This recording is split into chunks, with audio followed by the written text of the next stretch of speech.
오늘은요, 이삭을 죽겠나이다 라는 제목으로 우리 하나님 말씀 함께 나누고자 합니다. 성도님들 이 그림 보신 적 있으실 거예요. 예, 다 있으시죠? 이 유명한 그림인데 19세기 사실주의, 이 프랑스 화가 이 장 프랑스와 밀레가 그린 이삭 줍는 여인들이라는 그림입니다. 밀레는 본래 농촌 출신이에요. 그래서 아버지가 농부이시고, 그래서 이 농촌에서 자라면서 그는 이렇게 그림을 특별히 이렇게 목가적인 이 농촌의 풍경들, 그런 농부들의 일상들, 이런 그림들을 많이 그렸는데요. 이 이삭 죽기 여인도 그 그림들 중에 하나죠. 자, 근데 여러분, 이 그림을 보면은요, 자세히 보면 밀레가 사실 이 농촌의 어떤 그런 목가적이고 그런 농촌의 일상의 그 풍경만을 보여주기 위해서 이 그림을 그린 것만은 아닙니다. 무슨 말이냐면 밀레가 이 그림을 통해서 하고 싶은 메시지가 있는 거예요. 그게 뭐냐면 한번 그림을 다시 한번 잘 보시면 여러분들 이 지금 여인 3명이 앞에서 이삭을 줍고 있잖아요. 여러분 이 여인들의 모습이 어떻게 보이세요? 어때 보이세요? 되게 목가적이고 평화롭고 그렇게 보이세요? 그러면요. 힘들어 보이지 않으세요? 이 허리를 90도 이렇게 꺾어가지고 이거를 주어야 하니 이게 얼마나 중노동이에요. 얼마나 힘들겠어요. 근데 특별히 또 맨 오른쪽에 있는 이 여인을 자세히 보면은요, 이분이 좀 얼굴을 보면 여러분 잘 느껴지는지 모르겠지만 좀 연세가 있으신 분 같고 이분이 너무 힘드니까 허리도 제대로 구부리지를 못하는 거예요.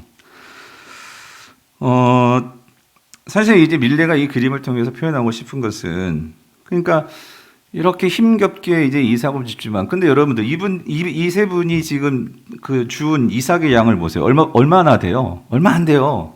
이 왼손에 이 한 움큼 쥐고 있는 그 정도의 양. 그러니까 이렇게 힘들게 이삭을 줍는데 사실 이 여인들 근데 저기 뒤를 한번 보실래요? 뒤를 보면 여러분 이걸 놓치면 안 돼요. 뭐냐면 여기 이거 보이세요? 보이시죠? 이게 뭐예요? 이게 곡식단이라고요.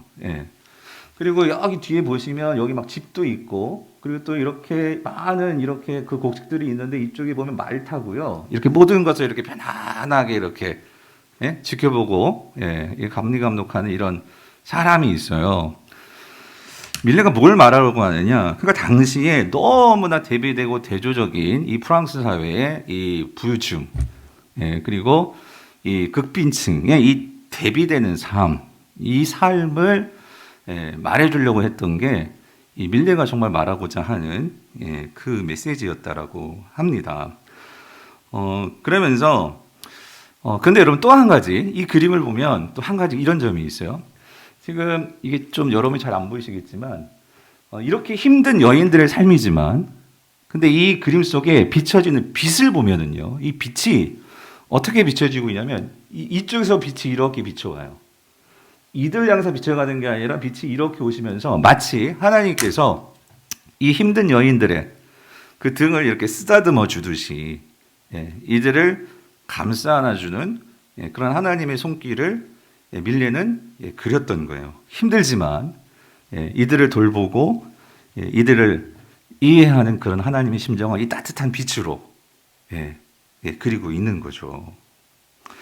그래서 그와는 대조적으로 이렇게 산처럼 쌓여있는 곡식들과 이 부유한 사람들은 멀리 잘 보이지도 않는 그러니까 어떤 면에서는 하나님의 관심으로부터 멀리 떨어져 있는 그런 이 메시지를 이 그림이 담고 있다라는 거예요. 그래서 여러분 우리가 이거를 좀 이해하고 이 그림을 보면 이 그림이 다시 달리 보이게 되는 것처럼 오늘 우리가 읽은 이 룻기의 말씀도요. 우리가 오늘 이 본문 속에서 이 룻의 심정 그리고 이 룻을 향한 하나님의 마음을 우리가 이해하고 본문을 보면 오늘 본문 속에는 또 새로운 우리에게 감동을 주고 은혜를 주는 그런 부분들이 있는데 그런 것들 가운데 하나가 오늘 이삭 줍기라는 거예요. 이삭 줍기. 그래서 오늘 저는 이 이삭 줍기에 대해서 좀 더 자세하게 좀 보려고 합니다. 자, 성도님들, 지난주에 우리는요, 이 하나님이 거하시는 이 베들레헴에 이제 나오미와 이 룻이 돌아온 예, 그 이야기를 보았어요. 근데 베들레헴 사람들이 이 나오미에 대해서 이 차가운 시선과 차가운 말로 어떤 면에서는 이 나오미가 상처받을 수 있고 예, 시험에 들 수 있는데 그렇지만 나오미는 그러지 않았죠. 오히려 자신이 마라임을 선포하면서 전능하신 하나님을 의지하고 예, 나아가는 모습을 우리는 지난주에 봤습니다. 자, 그렇다면 이렇게 나오미가 이 전능하신 하나님을 의지하고 예, 나아간다면 과연 이들의 삶은 어떻게 펼쳐질까? 하나님께서 이들에게 어떤 복을 주실까? 예, 우리는 이게 궁금하단 말이죠. 그래서 특별히 우리가 지난주일에 1장 맨 마지막을 보니까 하나님께서 이들에게 뭔가 그 복을 주실 것 같은 그런 암시로 무엇 시작할 때에? 여러분 기억하세요? 보리 추수 시작할 때에 라고 우리 1장이 끝나는 것을 보았어요. 그러면 뭔가 이들에게 막 양식이 주어지고 또 하나님께서 복을 주셔가지고 이들에게 무슨 집도 주시고 그리고 직업도 주시고 그래서 뭔가 하나님께서 이 나오미와 룻이 이제 베들레헴 땅에서 잘 정착하고 살 수 있도록 그렇게 그들을 축복해 주셔야 할 것 같은데 우린 그렇게 생각이 드는데 현실은 어땠을까? 오늘 본문은 우리에게 그거를 말해주는데요. 여러분 2절을 다시 한번 같이 볼게요. 우리 2절을 같이 읽어보겠습니다. 시작. 모압 여인 룻이 나오미에게 이르되 원하건대 내가 밭으로 가서 내가 누구에게 은혜를 입으면 그를 따라서 이삭을 주겠나이다 하니 나오미가 그에게 이르되 내 따라 갈지어다 하매요. 자, 여러분 여기서 우리가 주목해야 될 것은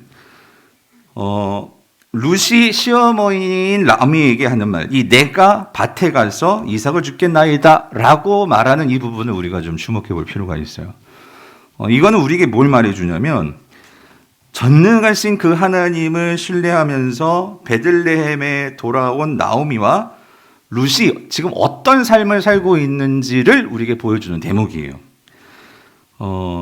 그들의 삶은요, 그러니까 당시 베들레헴에서는 가장 가난한, 가장 밑바닥에서 살아가는 사람들의 삶을 지금 이들이 살아가고 있다는 거예요. 이게 무슨 말이냐면 당시 이스라엘 사회에서 이 이삭 줍기라는 것은요, 그러니까 최극빈층에 해당하는 사람들이 생계를 끈끈이 유지할 수 있는 그 방법이 이삭 줍기였어요. 그러니까 이 이삭 줍기를 조금 우리에게 현실적으로 다가오도록 요즘 우리 세상에서 좀 이거를 생각해 보면 여러분 우리 주변에 그 폐유지 이렇게 주워가지고 살아가시는 요즘은 이 할머니들이 그런 일들을 많이 하시잖아요. 그런 분들 보시죠. 그런 삶이 그러니까 이삭 줍는다는 것은 거의 우리 사회에서 그런 폐유지 줍는 당시로 말하면 이런 일이 이삭 줍기의 삶이었다는 거예요. 근데 한 가지 다른 점은 있죠. 오늘 지금 우리의 이 폐유지 줍는 거 뭐가 다르냐면 이삭 줍기는 그 하나님께서 이스라엘 백성들에게는 그러니까 사회적 약자를 돌보기 위해서 이거를 율법으로 규정하셨다는 거예요. 이삭 줍기의 이러한 문화를.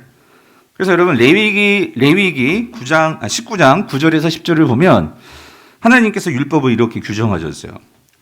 제가 읽어볼게요. 너희가 너희의 땅에서 곡식을 거둘 때에 너는 반 모퉁이까지 다 거두지 말고 그 자막 좀 보여주세요.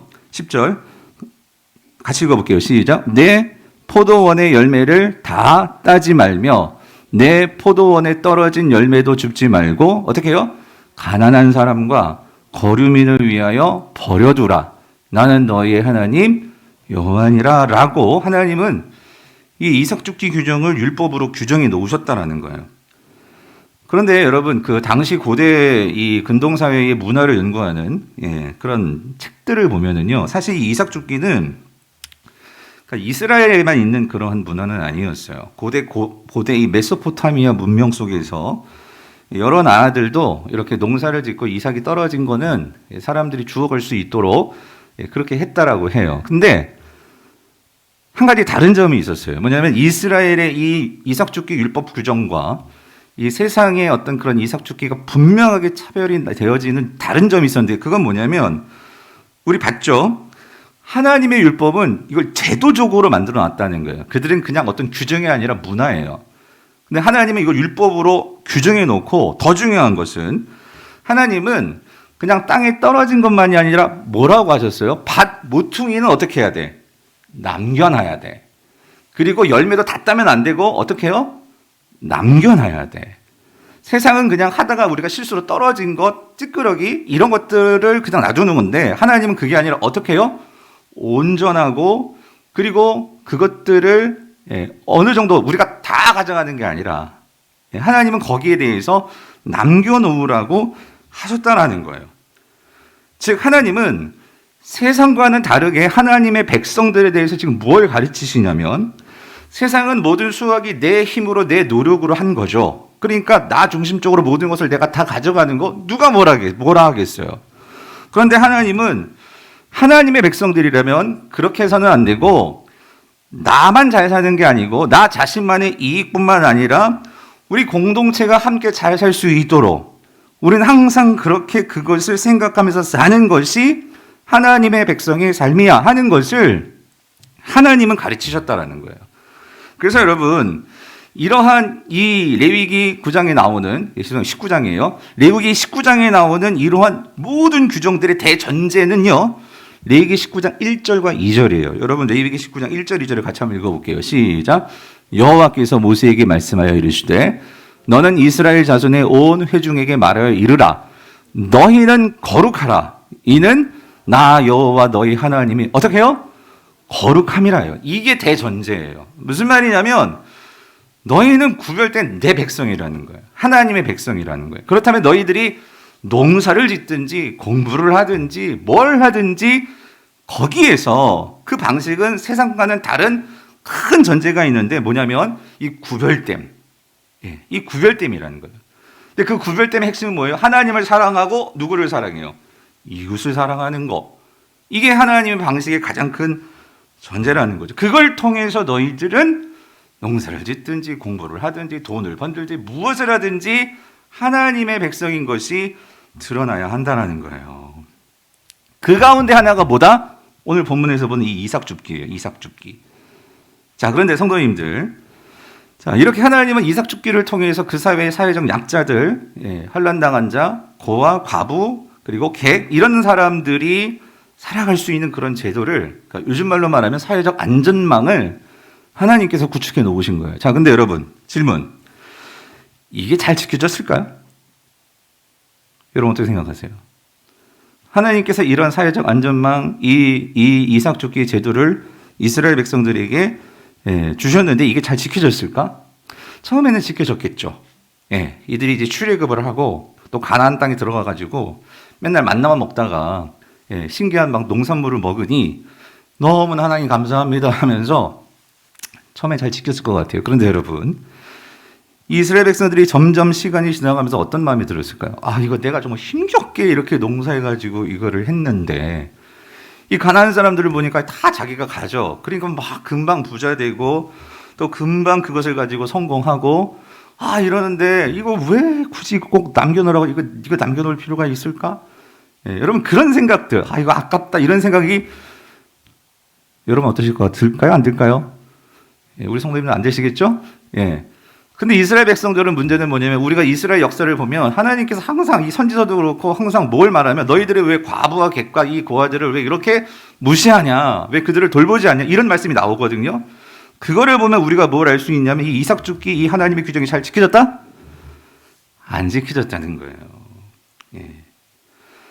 그런데 이게 또 한 가지 좀 다른 점이 있어요. 뭐냐면 이 이삭줍기 규정이, 그러니까 이것을 남겨놓고 또 이것을 떨어진 거 줍지 말고 하라고 하신 이 하나님의 규정이 왜 안 지켜졌을까? 그런데 여러분, 하나님은 이거를 이렇게 하라라는 규정을 주었는데 율법에 보면 이걸 지키지 않았을 때, 뭐 예를 들어서 안식일을 지키지 않았을 때는 죽이고 이렇게 규정들이 있어요. 그걸 안 지켰을 때 어떻게 처리하라는. 근데 이 이삭줍기는 그거를 안 지켰을 때 이렇게 처벌하라는 규정이 없어요. 여러분 무슨 말인지 이해되시죠? 그러니까 이런 규정, 처벌 규정이 없으니까 사람들이 이걸 더 지키겠어요? 안 지키는 거예요. 규정도 없으니까, 처벌 규정이 없으니까. 그럼 여기 우린 이런 질문 해봐야 돼요. 하나님께서 왜 이러한 사회적 약자를 보호하는 이 이삭줍기 규정에 대해서는 왜 처벌 규정을 마련하지 않았을까? 근데 여러분, 하나님께서 이 이삭줍기에 관한 규정을 말씀하시면 항상 전제하는 것은 내가 거룩하니 너희도 뭐하다? 거룩하다. 그리고 이 전제 속에 하나님은 항상 무슨 일을 끌고 들어오시냐면 너희들도 애굽 땅에서 뭐로 있었어? 이방인으로 있었어. 예. 그 이방으로서 너희들이 그렇게 살았어. 그러니까 너희들도 항상 그거를 기억해. 너희들도 힘들고 어려웠을 때를 기억해. 하나님은 이 전제를 가지고 이 이삭 규정을 항상 말씀을 하세요. 그러니까 무슨 말이냐면 하나님은 이 이삭 규정이 어떤 막 이렇게 처벌을 내리고 해서 막 하기 싫은데 억지로 끌려가는 그게 아니라 내가 정말로 하나님의 그런 은혜를 받아서 그 은혜를 가지고 사는 것에 감사해서 너희들도 그 은혜를 어떻게 해요? 누군가에게 흘려보내는 하나님은 그런 공동체를 꿈꾸셨던 거예요. 그렇게 되기를 바라셨다는 거죠. 막 억지로 해가지고 이거를 막 남기고 막 숫자를 세면서 막 계산을 하면서 이게 아니고 그런 하나님을 생각해서 은혜가 풍성한 사람들은 더 남길 수도 있고요. 또 내가 작은 밭이라면 뭐 조금 남길 수도 있고요. 하나님은 그렇게 이 이삭 주기 규정이 시행되기를 바라셨던 거죠. 그런데 여러분, 과연 이 마음까지 이스라엘 백성들이 그걸 잘 헤아렸을까? 여러분, 특별히 우리가 기억해야 되는 것은 우리가 지금 이 룻기를 보고 있는데 여러분, 룻기 시대적인 배경, 역사적인 배경이 뭐죠? 어느 시대? 사사시대라는 거예요. 여러분, 이걸 놓치면 안 돼요. 룻기의 역사적인 이 배경은 사사시대예요. 그런데 여러분, 사사시대는 어떤 시대? 하나님의 율법이 어떤 면에서 가장 지켜지지 않던 시대였어요. 각자 자기의 소견대로 자기 뜻대로 하나님 말씀을 해석하고 그렇게 살았던 시대가 사사시대였어요. 자, 그렇다면 이런 시대에 나오미와 룻이 과연 이삭 죽기로 삶을 연명하며 살아갈 수 있을까? 우리는 이 질문이 들겠죠. 살 수 있었을까요?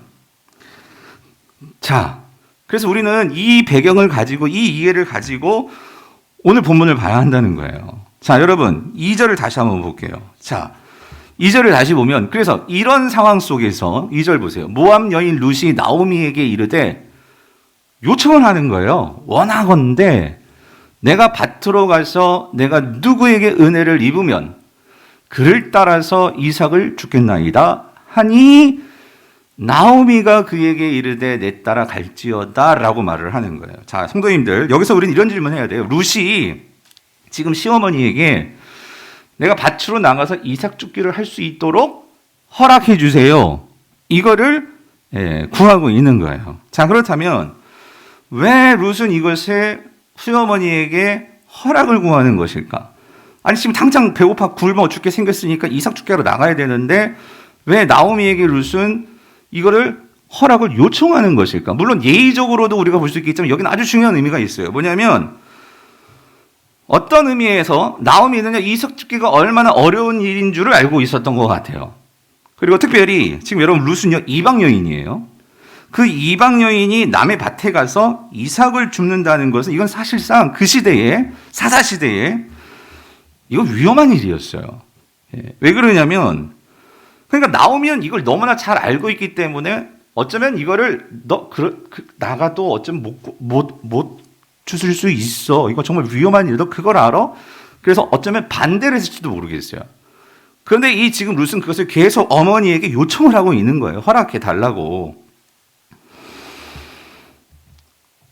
왜 그러냐면 말씀드렸죠. 나오미는 알아요. 이 사사시대가 율법이 얼마나 지켜지지 않는 시대인지를 아는 거죠. 그리고 이 이방 여인이 나오미가 볼 때 이 모압 여인이 정말 아는 사람 한 사람도 없는 그 베들레헴 땅에서 혼자 나가지고 그 외국 문화에 그냥 뛰어든다는 것이 이게 얼마나 위험한 일이냐고요.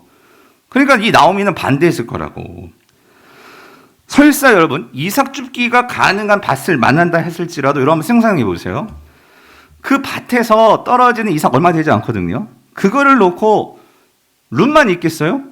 이스라엘 땅에 얼마나 가난한 사람들, 못 먹는 사람들이 많았겠어요? 그들도 그 밭에 다 몰리지 않겠어요? 그러면 그 작은 양의 이 이삭을 가지고 그 밭은요, 서로 그걸 죽겠다고 서로 쟁탈전이 벌어지는 그곳이 밭일 거라고. 그러면 특별히 이 이스라엘 사람들이 혐오하는 모압 여인이에요. 그러면 그들이 이 여인을 죽일 수도 있지 않겠어요? 더군다나 여러분, 밭은요, 그러한 생명의 위험이 있을 뿐만 아니라 밭에는 남성들이 많았어요. 그러면 지금 룻은 여자예요. 그리고 젊어요. 또 거기에다가 이 모압 여인이에요. 그러니 여러분 이 여인에 대한 어떤 존중이 있었을까요? 어쩌면 이 여인은 쉽게 어떤 요즘 말로 성폭력 이런 거에 노출될 수 있는 그런 여인인 거죠. 근데 여러분 실제적으로 여러분 2장 9절을 보면 보아스가 이런 말을 해요. 자기 밭에서 일하는 일꾼들에게 뭐라고 말을 하냐면 이 룻이 해를 당하지 않도록 뭐라고 말해요? 룻을 건드리지 말어 이렇게 말을 한단 말이에요. 여기 건드린다는 게 무슨 의미겠어요? 이건 어떤 성적인 그런 행위가 분명히 있을 수 있다라는 거죠. 그러니까 이 룻이 이런 상황 속에서 밭에 나가서 이삭을 줍는다? 여러분 이거 정말 위험한 일이라는 거예요. 어려운 일이라는 거죠. 그런데 여러분 룻은 뭐라고 해요? 어머니에게 내가 결심했다는 거예요. 나도 알는데 어머니 나 밭으로 나가서 이삭을 줍겠다는 거예요. 그러니까 허락을 해달라는 거예요. 자 그렇다면 질문. 왜 룻은 이러한 위험스러운 일인 것을 알면서도 이삭 줍기를 하러 나가는 것일까요, 여러분? 왜 그러는 걸까요?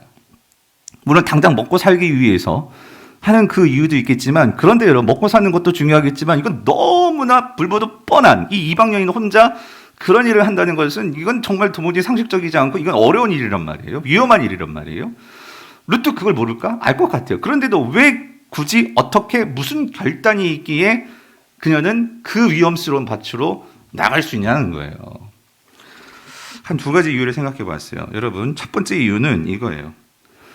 룻에게는요, 하나님이 주신 말씀이 있었기 때문이라는 거예요. 예.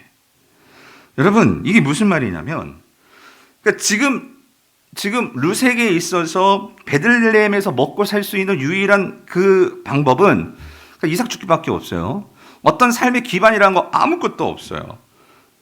자, 그런데 그렇다고 해서 이 룻이 밭으로 가면 위험하고 밭으로 가면 이렇게 내가 노출될 수 있고 그러니까 이런 모든 상황에 대해서 난 아무것도 할 수 없구나. 나는 이방 여인이기 때문에 내 신분 가지고 이 땅에서 살아가는 것은 정말 불가능하구나. 시어머니 봉양하는 거 할 수 없겠구나 하고 모든 것을 등한시하면서 이 룻이 가만히 있었느냐? 그게 아니라는 거예요. 어쨌든 룻은 그 어머니를 붙쫓아서 내가 어머니와 함께 살고 죽겠습니다. 그런 심정으로 지금 이 베들레헴에 왔어요. 그리고 그 베들레헴에서 모든 것이 지금 상황이 다 막혀 있는 것이 현실이에요. 그런데 룻은 거기에서 뭘 했느냐? 그렇다고 모든 것을 자포자기한 것이 아니라 내가 할 수 있는 일을 찾고 있었어요. 그런데 그것이 어머니를 통해서인지 아니면 이스라엘 사람을 통해서인지 모르겠지만 이 여인이 무엇을 들었냐면 자신이 살았던 모압 땅과는 다른 이 이스라엘의 이삭 줍기 율법을 알게 된 거예요. 여러분, 예. 이 이삭 줍기라는 것이 아까 말씀을 드렸죠. 그러니까 하나님께서 특별히 하나님의 백성들을 돌보시는, 특별히 이 사회의 가장 약한 자들을 그냥 내버려 두지 아니하시고 그들까지도 돌보도록 마음을 쓰시는 이런 하나님. 룻은 거기에 감동을 받은 거예요. 제가 첫째 시간 때도 한번 말씀드렸지만 이 모압의 그노스 씨는요, 그 자신의 욕망, 자신의 어떤 그런 이익을 추구하기 위해서는 자신을 섬기는 백성들의 그 자녀들까지도 제물로 바치게 하는 그런 하나님이 아니지, 그런 신이었는데 이 하나님은 그 사회에서 가장 무시당하고 약한 자들까지도 마음을 쓰셔서 그들을 위해서 남겨놔. 그들을 위해서 그들이 가져갈 수 있도록 해라고 말씀하시는 이 하나님. 그는 이 하나님의 감동을 받은 거예요. 그렇게 하나님께서 말씀하시는 이 말씀에 대한 그 감동을 받고 이 룻은 그 말씀을 딱 붙든 거예요. 하나님은 자신의 백성들을 돌보시는 하나님이시구나. 나는 이 하나님 믿고 여기까지 온 거예요. 그렇다면 내가 이 하나님을 알기 위해서 이곳에 왔는데 내가 모압 여인 맞아요. 모든 상황 지금 다 밑바닥이에요. 그런데 아무것도 없어요? 아니요. 그 아무것도 없는 자들을 위해서 말씀하신 하나님의 말씀, 그 말씀이 이 룻의 마음을 확 사로잡으니까 어떤 마음이 드는 거예요? 오히려 기대감이 드는 거예요. 하나님께서 그 말씀을 통해서 어떻게 역사할지에 대한 어떤 면에서 그게 보고 싶은 거예요. 왜요? 하나님이 궁금하잖아. 하나님이 말씀하셨는데 여러분 궁금하지 않아요? 어떤 면에서 오늘 우리와 이스라엘 백성들이라고 할 수 있는, 만약에 비유하자면 이스라엘은, 베들레헴은 어떤 하나님의 교회라고 할 수 있어요. 그런 교회에 오래 다녔던 성도들과 지금 룻은요 초신자예요. 초신자. 초신자 중에 왕초신자. 하나님을 알아가는 초신자. 그런데 그는 하나님을 알아가면 알아갈수록, 하나님의 말씀을 알면 알수록 어떻게 해요? 하나님께 놀라는 거예요. 와, 이렇게 좋은 하나님. 이런 하나님이라면 내가 그 하나님 따라가고 싶어요. 말씀을 따라가고 싶어요. 여러분, 그게 룻이라는 거예요. 그렇다면 여러분, 이 말씀 우리에게 이렇게 적용해 보고 싶어요. 여러분, 우리가 하는 세상, 살아가는 세상 만만치 않죠. 세상 사람들이 얼마나 힘을 가지고 그걸 가지고 약한 자들을 깔보고 짓누르고, 여러분, 그게 세상이잖아요. 그리고 그 사회 속에서 살아가기 위해서는 우리도 어쩔 수 없이 경쟁을 해야 돼요. 예, 이런 세상 속에서 과연 내 마음에 어떤 감동도 없고, 그래서 우리 마음 더 쫄리고 더 두렵고 힘들어지는 이 점점 각박해지는 이 세상 속에서, 그럼에도 불구하고 우리가 세상 속으로 정말로 들어갈 수 있는 그 힘이 어디서 나올까? 저는 오늘 이 룻기를 보면서요, 이 룻의 그 마음이요. 맞아요. 위험하죠. 막혔죠. 어렵죠. 두렵죠. 그럼에도 그녀를 그 밭으로 나가게 하는 이 힘이 뭐예요? 이 하나님의 말씀이 있더라는 거죠. 말씀만이 아니라 그 하나님의 말씀에 대한 뭐가 있어요? 설레임이 있어요. 기대감이 있어요. 저에게 질문하는 거예요. 박유한 목사, 너는 이 하나님 말씀에 대해서 머리로는 지식적으로 참 많이 알고 있는데 그 말씀에 대해서 설렘이 있느냐?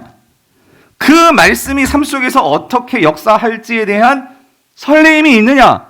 저에게 이런 다가옴이, 이런 내 마음에 이러한 나를 찌르는 그것이 있더라고요. 오늘 여러분들은 어떠세요? 그래서 여러분, 우리가 진짜 세상에서 살아갈 때 정말 우리가 점검해 보고 구해야 될 것은 뭐냐면, 여러분, 내 마음을 이렇게 설레게 하는, 감동시키는 하나님 말씀이 있냐는 거예요. 그러니까 이렇게 지금 저는 여러분이 일반적으로 선포하지만 어떤 성도에게는 이게, 오늘 지금 룻에게는요, 이거 없으면 살 수 없어요. 정말 하나님, 이 이삭 죽기 없으면 난 살 수 없어요. 그런데 이런 이삭 죽기를 통해서 하나님은 이런 약한 자들을 돌보시는군요. 우와, 하나님 정말 그 하나님이 너무 좋아요 해서 그냥 이 말씀을 어떻게 딱 붙든 거예요. 그래서 여러분, 시편의 기자들이 말하는 게 그냥 무슨 이렇게 무슨 뭐 그 그냥 교훈, 이렇게 액자의 교훈 같이 이렇게 말하는 게 아니라 그들은 삶의 체험이었어요. 그래서 여러분, 시편 119편 105절 뭐라고 말해요? 주의 말씀은 내 발에 뭐예요? 득이고 내 길에 뭐예요? 빛이라고. 여러분, 그 어두운 밤길 얼마나 그게 답답하고 얼마나 무서워요. 그런데 등 하나 있으면, 여러분, 그 등 하나가 나의 발걸음을 어떻게 해요? 위로를 주고 위안을 주고, 예, 힘을 주잖아요. 시인은 그걸 말하는 거예요. 지금 룻에게는 그 등불이 있었다는 거예요. 예. 모든 것이 어두운데 내 인생길에서 나를 인도해 줄 그 등불이 있기 때문에 이거 붙들고 나는 가겠다는 거죠. 어머니에게 그걸 요청하는 거예요. 그렇게 허락해 달라고. 그래서 여러분, 이어서 시편 119편 165절 166절 뭐라고 말해요? 주의 법을 뭐 하는 자? 여러분, 중요한 뭐 하는 자? 여러분, 그냥 갖고만 있는 게 아니라 주의 법을 사랑하는 자에게는 뭐가 있다? 큰 평안이 있으니. 여러분, 이게 룻에게 주어진 감동이라는 거예요. 감동. 와, 하나님, 이런 하나님 사랑하니까 어머니가, 야, 그 위험해, 가서는 안 돼. 그런데도 뭐예요? 그런데도 어떻게 나간단 말이에요. 평안이 있으니까. 그러니까 그들에게는 뭐가 없어요? 장애물이 없으리이다. 여호와여, 내가 주의 구원을 바라며 주의 계명들을 그래서 어떻게 하겠다고요? 행한다는 거죠. 행한다는 거죠. 여러분, 담임 목사로서 우리 성도님들을 생각할 때 참 이게 걱정스럽고 두려울 때가 많은 거예요. 뭐냐면 여러분들이 또 이제 내일 세상으로 나아가야 되잖아요. 나아가는데 참 이거예요. 그러니까 여러분들이 밭으로 나가야 되는데, 예. 그런데 내가 정말 붙든 말씀 없이, 나에게 정말 감동시켜주는 그런 말씀 없이 그냥 세상으로 나간다? 영적으로 이게 너무나 위험한 일이고, 예, 걱정되는 일이고, 예, 두려운 일이죠. 그래서 목사인 저는 오늘 어떻게 쓰는지 우리 성도들에게, 그러니까 들려드리고 싶은 거예요. 여러분이 붙들 수 있는 말을 하나라도, 어떤 말씀이라도 여러분 붙들 수 있도록 그렇게 준비를 하고 하나님 우리 성도들이 말씀을 붙들고 세상으로 나아갈 수 있도록 은혜를 주시옵소서. 그런 마음으로 강단에 서는 거예요. 뿐만 아니라 여러분 스스로도 우리 교회가 어떻게든지 매일 성경 사십시오, 큐티하십시오. 그게 뭐냐면 여러분 새벽 기도에 지금 우리가 이제 비대면을 하지만 제가 강단에 설 때마다 항상 여러분들께 하는 건, 여러분 큐티책 사셨습니까?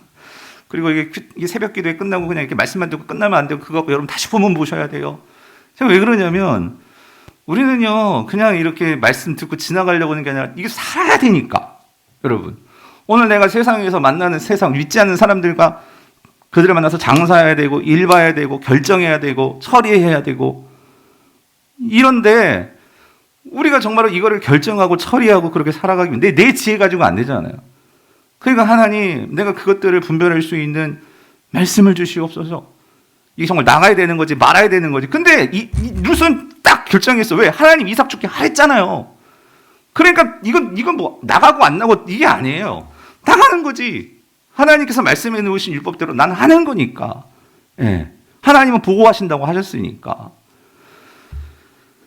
사랑하는 성도님들, 여러분이 붙드시는 말씀이 있게 되기를 간절히 바랍니다. 그 말씀이 있게 되기를 간절히 축원합니다.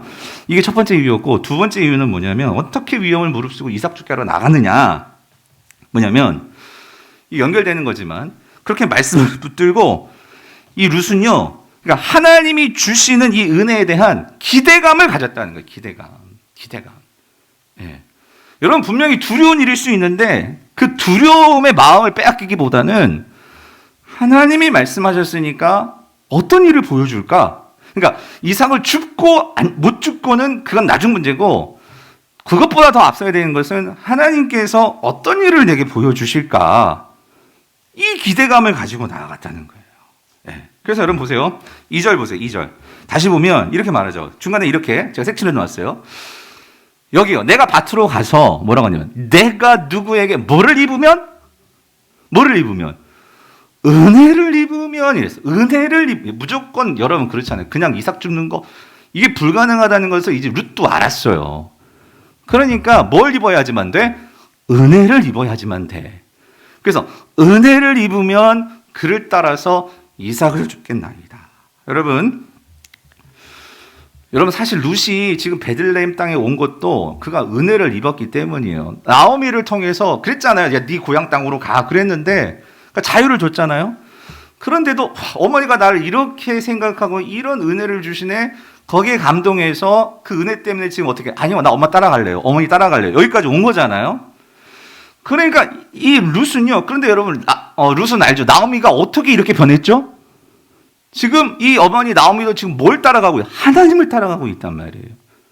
그래서 룻은 깨달은 거죠. 이 모든 일들이 결국 하나님의 은혜를 통해서 그 은혜를 받은 자들을 통해서 이 은혜가 흘러가는 거구나. 룻은 어쩌면 그거를 깨달았었던 것 같아요. 이걸 통해서 지금 룻은 말하고 있는 거예요. 이 모든 것들이 결국 어디로부터 흘러나오냐면 하나님의 은혜로부터 흘러나와서 그 은혜를 아는 자들이 결국 나로 하여금 이삭을 줍게 하고 결국 그것으로 살아갈 수 있는 이러한 살 길이 열리는 거야. 이걸 아니까 이 룻은요 그냥 여러분 하나님 이삭 주으라고 했어. 그래가지고 마치 우리가 이 자판기에 동전 넣으면 그리고 내가 원하는 거 딱 누르면 그냥 내가 원하는 것이 딱 나오듯이 이렇게 되는 게 아니고 이삭 줍기 말씀하셨는데 이 모든 것에 대해서 결국은 누구의 은혜로 나오는 거예요? 내가 돈 넣고 내가 눌러서 그렇게 된 것이 아니고 하나님의 은혜를 통해서만 이 모든 것이 되는 거구나. 그 은혜가 내게 어떻게 주어지게 될까? 이 룻은요 그런 기대감이 있었다는 거예요. 기대감.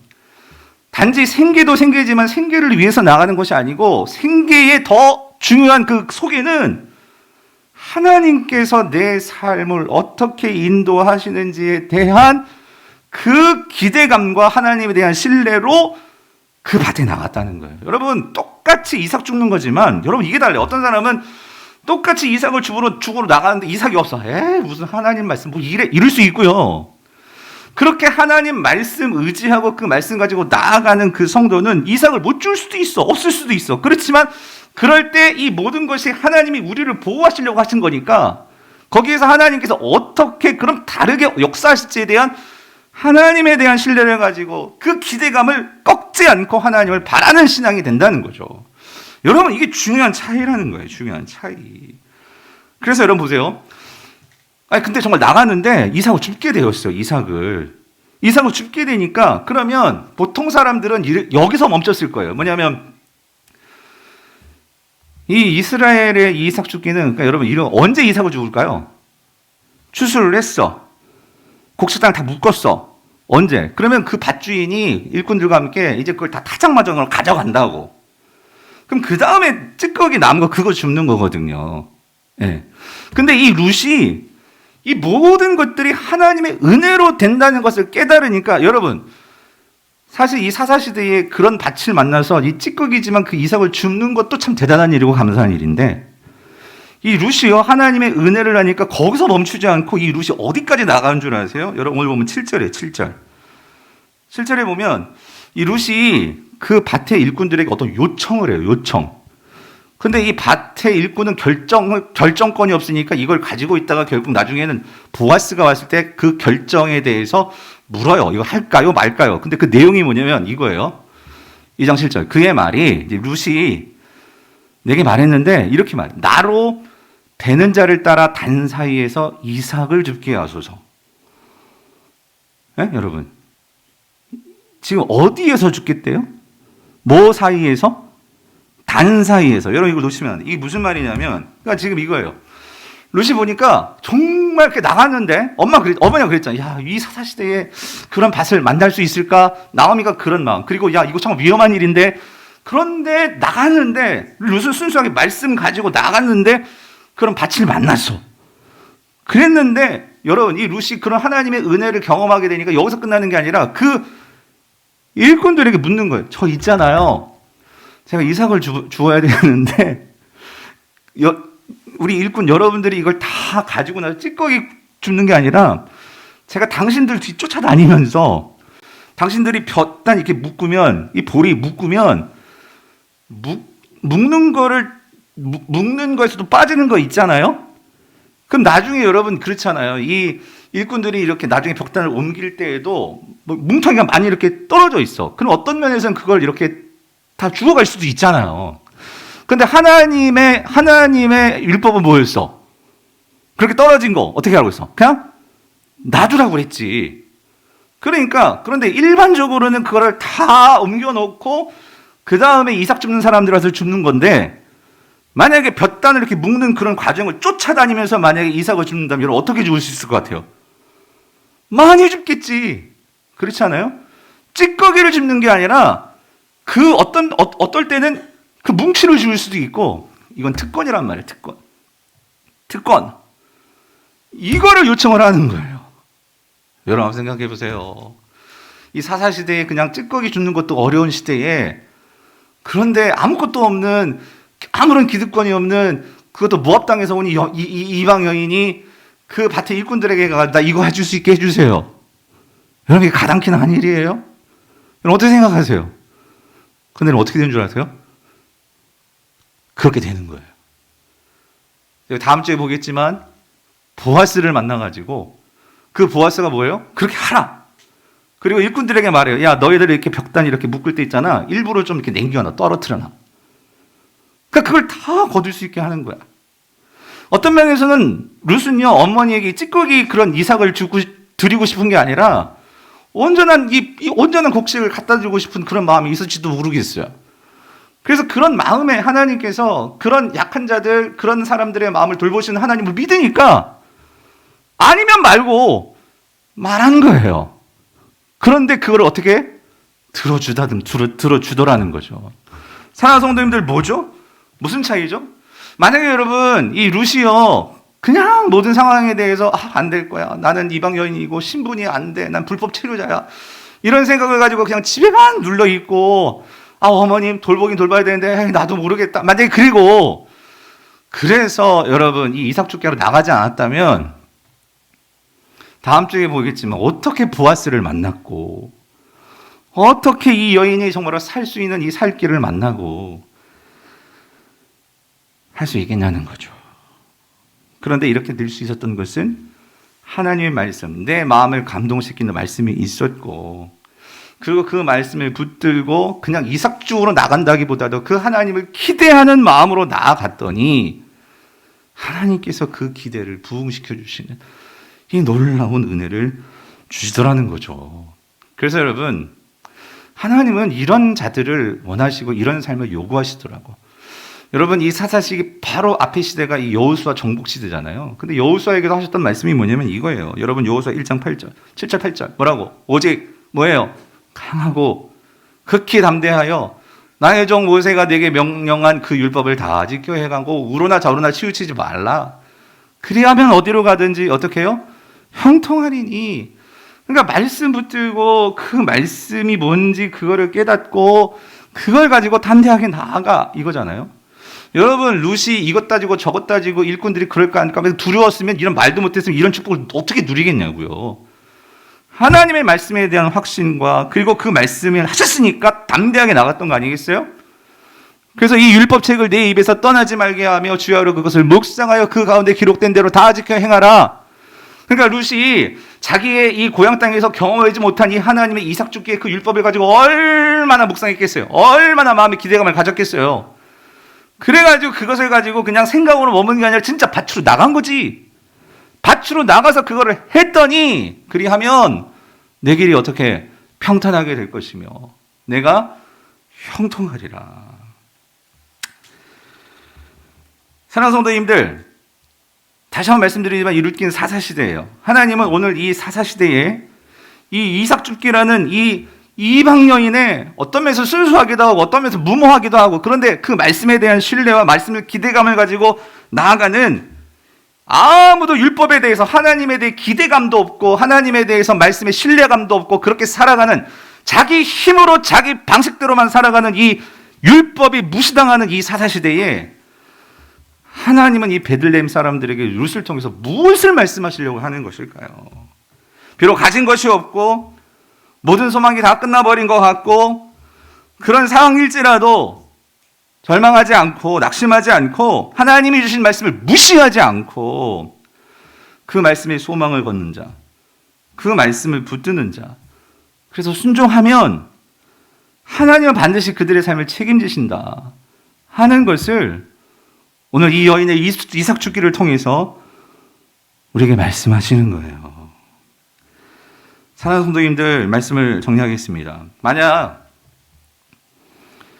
룻이 자신의 이 처지와 이러한 신분을 가지고 배제당하고 그리고 차별당하는 이런 일에 대해서만 낙심하면서 절망하면서 그렇게 살아갔다면 아무 일도 일어나지 않았을 거예요. 그러나 비록 이삭 줍기일, 여러분 보세요. 이삭 줍기는 그 당시 그 이스라엘 백성들에게도 가장 어떤 면에서 난 가난해요 하는 것을 온 동네방네 다 소문하는 일이거든요. 소문내는 일이거든요. 수치스러운 일이라고요. 그런데도 이 여인은 그거에 빠지는 것이 아니고 오늘 그 일을 통해서 오히려 하나님을 기대할 때에, 하나님께서 어떻게 일하심을 보고자 할 때에 이삭 줍기는요, 사람들에게 수치스러운 일이고 가장 밑바닥의 그런 초라한 그런 삶의 모습이라 할지라도 하나님은요, 그 일을 통해서 어떤 일을 이루세요? 여러분, 다음 주에 보겠지만 이 룻은요, 신앙의 결단으로 하나님이 계신 곳에 왔지만 그가 넘고 넘어야 사는 산 넘어 산이에요. 이스라엘 공동체, 사람들의 공동체에 어떻게 이방 여인이 하나님 백성으로 들어올 수 있냐고요. 신앙적으로는 들어오지만 이스라엘 이 사회 속에 어떻게 들어올 수 있냐고요. 그것은 유력한 자의 도움이 필요해요. 힘 있는 자의 도움이 필요하라고. 너희들이 그렇지만 나 힘 있는 자거든요. 내가 품겠다는데 누가 이걸 말려? 여러분, 그게 누구예요? 보아스란 말이지, 보아스. 유력한 자 보아스가 그를 품어버리니까 이스라엘 사회 공동체가 아무 말도 못해. 그러니까 이 이방 여인이 뭐가 돼버려?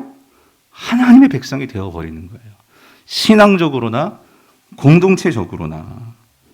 그러면 사랑하는 성도님들, 이렇게 정의해보고 싶어요. 여러분, 이삭 줍기 초라한 일이고 어떤 면에서는 두려운 일이고 과연 이게 정말 선한 것이 나올까 할 수 있는 일이에요. 그러나 여러분, 그 일을 하나님이 주신 일로 우리가 받아들이고, 그리고 아무리 작고 하찮은 일일지라도 그것을 감사하면서 기꺼이 그것을 나의 사명으로 받아들일 때 하나님은 거기에서 역사하십니다. 바라기는 이렇게 질문하고 싶어요. 여러분에게 이삭 죽기는 무엇입니까? 내가 지금까지 초라하고 이거 내가 해야 돼. 하나님 너무하신 거 아니에요? 그러면서 내가 피하고 싶고 내버리고 싶고 했었던 그런 이삭 죽기 있지 않으세요? 그러나 여러분, 그걸 통해서 하나님께서 어떻게 일하실지 말씀을 가지고 바라보시고 하나님을 의지함으로 여러분의 삶에서, 가정에서, 직장에서, 그리고 교회에서 우리의 이 이삭 죽기를 통해서 놀랍게 우리를 구원하시고 우리를 일으키시는 그 하나님을 경험하는 저와 여러분 될 수 있기를 간절히 바랍니다.